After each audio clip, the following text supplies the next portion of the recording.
नमस्कार। खबरों की खबर में आपका स्वागत है। बड़े बुजुर्ग ये कह गए थे कि एक झूठ को छुपाने के लिए आपको कई सारे झूठ जो है वो गढ़ने पड़ते हैं।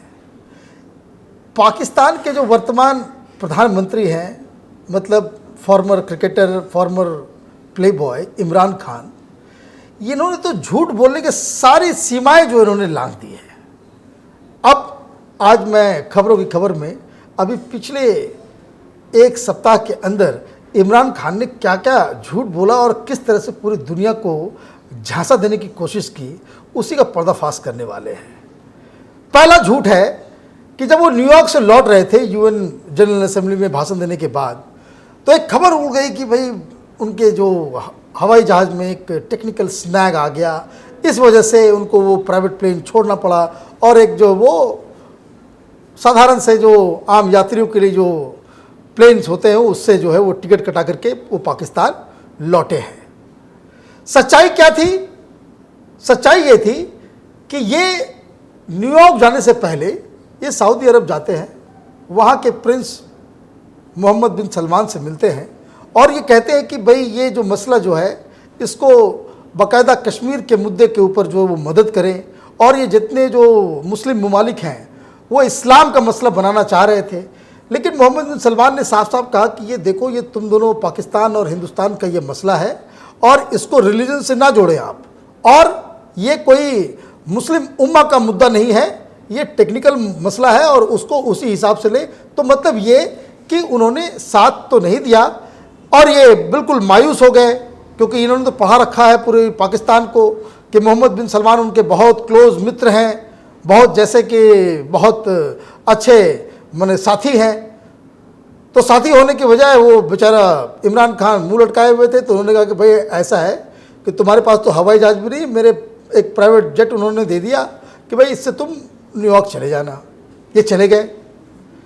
हिदायत दी थी कि यूएन के अंदर में से मुस्लिम मसला मत बनाना, लेकिन हुआ ये कि जैसे ही वो न्यूयॉर्क गए तो अपनी मित्र की बात नहीं मानी, और सऊदी अरब तो पाकिस्तान को भीख देता रहा है।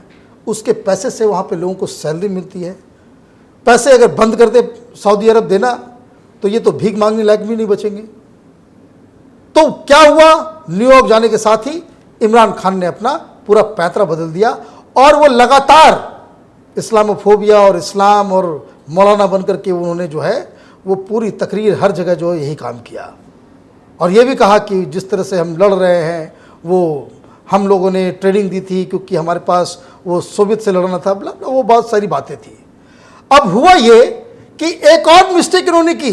इमरान खान ने वहाँ मलेशिया से तो बात की ही की, और साथ ही साथ टर्की से उससे रास्ता किया, एफएटीएफ के बारे में बातचीत की, और साथ ही साथ ये किया कि एक इस्लामिक चैनल आप लेकर के आएंगे।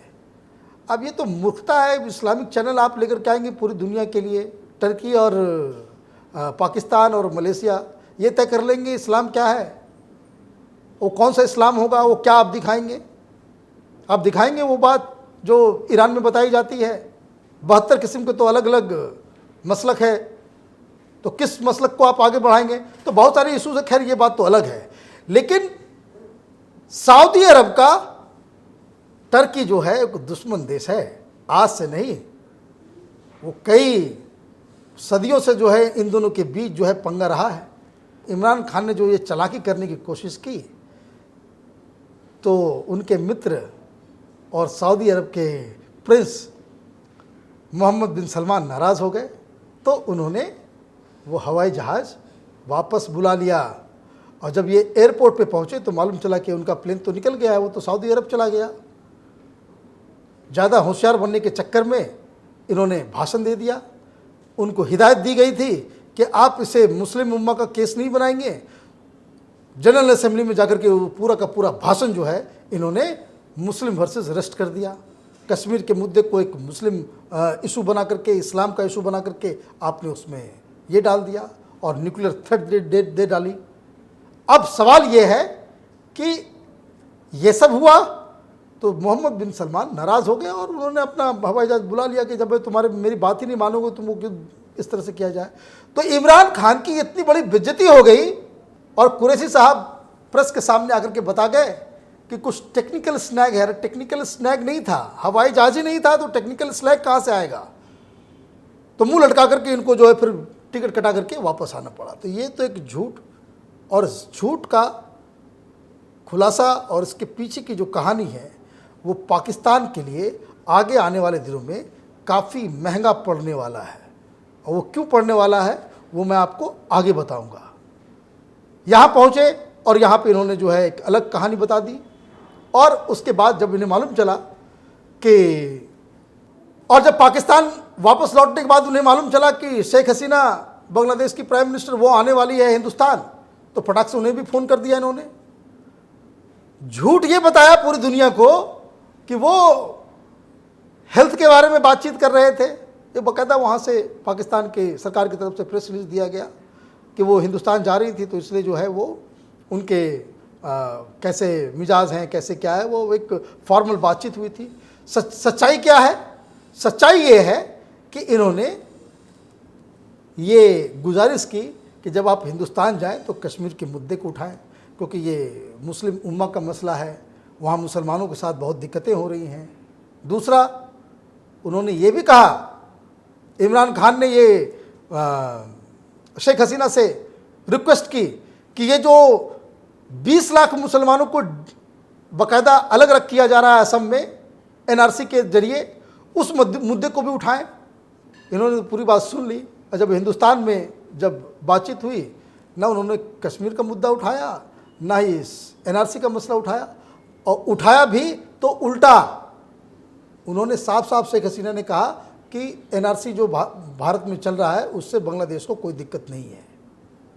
तो यहाँ भी जो है इस झूठ की वजह से इनका जो है डिप्लोमेटिक पूरा सिस्टम जो है वो ख़राब हो गया। अब एक नया झूठ पाकिस्तान के अंदर में फैलाया जा रहा है कि इमरान खान अब आज चाइना में है, और वहाँ पे जो टेलीविज़न चैनल में जो कहा जा रहा है और जो वहाँ के मीडिया में आ रहा है खबर, वो कि इमरान खान चाइना इसलिए गए हैं कि जो वहाँ के प्रीमियर हिंदुस्तान आ रहे हैं, वो जो यात्रा है उनकी वो ख़त्म कर दी जाए, वो कैंसिल कर लें हिंदुस्तान के विज़िट को, जी साहब जो आने वाले हैं।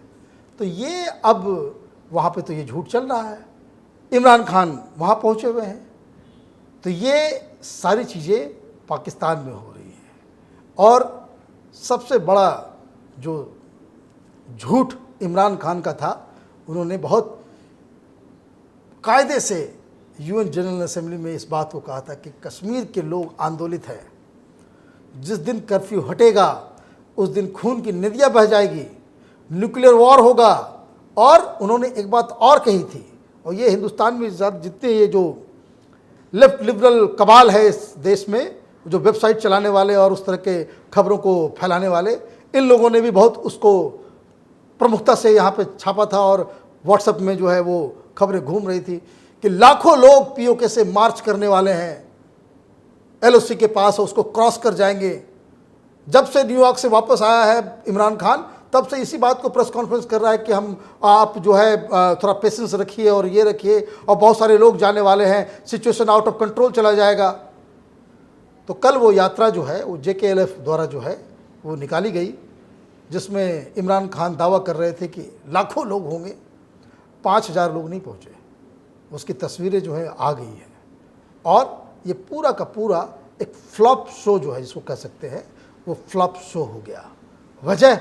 वजह ये कि ये जो फंडिंग जो आतंकी संगठनों को बहुत जगह से मिलता है, वो जो है वो अब सूखने लगे हैं। सूखने इसलिए भी लगे हैं कि एक तो FATF का तलवार लटक रहा है, जहां आप मदद करोगे बहुत सारे एजेंसीज़ हैं जो जहां से खबर अगर बाहर जाएगी तो ब्लैक लिस्ट में चले जाओगे।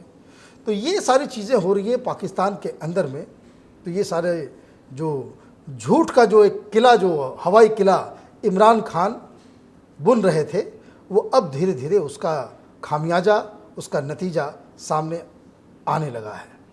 तो जो लोग पाकिस्तान के अंदर में इस झूठ को फैला रहे हैं कि इमरान खान की वजह से जो चीन हमारा बहुत प्यारा दोस्त है और उनके कहने पे जो है वो उनका विज़िट जो है वो ख़त्म हो जाएगा, उनको हिंदुस्तान के टीवी चैनल को देखना चाहिए वो आएंगे भी और ज़बरदस्त तरीके से आएंगे और उनका ज़बरदस्त स्वागत भी किया जाएगा। तो आप देखते रहिए ओपिनियन पोस्ट इंटरनेट टीवी। हमारे वीडियोस को लाइक कीजिए, शेयर कीजिए और हमारे चैनल को सब्सक्राइब कीजिए और बेल आइकन को ज़रूर दबाइए ताकि हमारे वीडियोस के जो नोटिफिकेशंस हैं आप तक फ़ौरन पहुँचे। धन्यवाद।